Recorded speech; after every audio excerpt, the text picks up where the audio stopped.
দর্শক, আমরা অত্যন্ত দুঃখের সঙ্গে জানাচ্ছি বিএনপি চেয়ারপারসন ও সাবেক প্রধানমন্ত্রী বেগম খালেদা জিয়া আর নেই।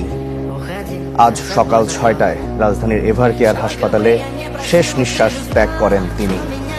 গত রাতে তাকে দেখতে রাজধানীর এভারকেয়ার হাসপাতালে যান দলের ভারপ্রাপ্ত চেয়ারম্যান তারেক রহমান।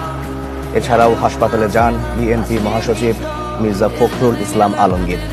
এর আগে হাসপাতালে গিয়েছিলেন খালেদা জিয়ার জ্যেষ্ঠ পুত্রবধূ ডাক্তার জুবাইদা রহমান, বড় বোন সেলিনা ইসলাম, ছোট ভাই শামীম ইস্কান্দার, তারেক রহমানের মেয়ে জাইমা রহমান ও আরাফাত রহমান কোকোর মেয়ে জাহিয়া রহমান।